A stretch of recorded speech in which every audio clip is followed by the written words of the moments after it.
All right, let's dive in. Today we're going on a pretty wild ride, starting way up there with a satellite orbiting the Earth, and then drilling all the way down to the lines of code that are about to create a huge new marketplace for our digital world. It all kicks off with this really big ambition, the interplanetary part of IPFS. That's not just some clever name. It's literally the foundational dream, this idea of building a whole new kind of internet that isn't stuck on our planet, but can actually work across the solar system. And here's the thing. Just this year, that dream officially stopped being science fiction. It actually launched, went into orbit, and successfully sent data back and forth. This is a huge first step. That's right. The first major test of this interplanetary idea wasn't some small indie project. It was a massive collaboration with one of the biggest names in aerospace, Lockheed Martin. I mean, when they get involved, you know it's serious. And the mission? It was a total success. They beamed up data, including the original IPFS white paper and, my personal favorite, a picture of their mascot, Biscuit the File Corgi, to a satellite and got it back perfectly. This wasn't just a test, it was a massive proof of concept for an entirely new way to communicate across the insane distances of space. Okay, but this is the real question, right? It sounds super cool, but what's the actual point? Why go through all this trouble to re-engineer something as basic as sending a file to space? Well, the answer is pretty simple. Our current internet just wasn't built for space. The enormous distances, the huge communication delays, the harsh environment, all of it creates problems that demand a completely different way of thinking about networking. And this right here is the fundamental shift. See, our internet today asks, where is the data? It needs a very specific address, like a single server in Virginia. IPFS completely flips that. It asks, what is the data? It's just looking for the content itself, and it doesn't care where it gets it from. That one little change makes all the difference. And here's why it's such a game changer. First, it's way faster. Think about it. If you have a base on the Moon and a rover on Mars, why would you pull a map all the way from Earth if the Moon base already has a copy? You just grab it from the closest source. Second, verification is built in. Every file has a unique cryptographic fingerprint, a content ID, so you can prove without a doubt that the satellite image you just got wasn't messed with. And third, it's resilient. If one copy gets fried by solar radiation, no big deal. There are other copies scattered around. So let's bring it back down to Earth for a second.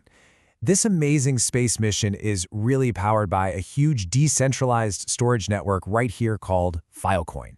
And to really get where this is all going, we kind of need to pop the hood and see how its engine works. Okay, so we're going to get a little bit technical here, but stick with me because understanding the before makes the after that's coming so much more exciting. This is how Filecoin's whole verifiable storage thing works right now. At the very heart of the system is this thing called Proof of Data Possession, or PDP. You can think of it like a daily heartbeat. The network pings a storage provider and says, hey, you still got my data? And the provider shoots back a tiny cryptographic proof that says, yep, all good. It's a super lightweight way to make sure your data is safe without having to download the whole thing every day. The way it works today is that everything, the proofs, the payments, the whole agreement, gets bundled into one big monolithic contract. It's this all-in-one package. And look, it works great, it's reliable, it's the foundation of the network, but it's also pretty rigid. And that rigidity is where we hit a wall. When developers come along with cool new ideas, like a decentralized version of a content delivery network, they find that trying to cram their service into this one-size-fits-all contract is, well, as they put it, an awkward fit. It's just not flexible enough for the next wave of ideas.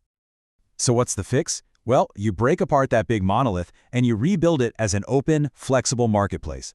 This is the next huge evolution for the entire network, and honestly, it's a total game changer.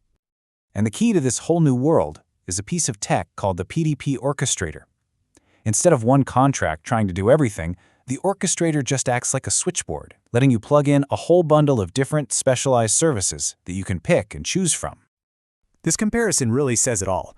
We're moving from a rigid system where everything is baked in to a composable one where you can pick and choose the services you want, almost like an app store for your data.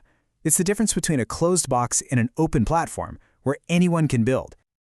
I love this analogy from the developers because it just clicks. In this new model, a storage provider isn't locked in. They can be an Uber driver that also does Lyft. They can offer a whole menu of services. So if you just want basic storage, fine. But if you want storage plus content delivery plus retrieval guarantees, the provider can say, yep, I do all of that. Okay, so let's tie this all together. We've gone from the emptiness of space all the way down to the nitty-gritty of smart contracts. But what does this massive architectural shift actually mean for you, for developers, and for the future of a decentralized web? Well, it means the floodgates for innovation are about to burst open.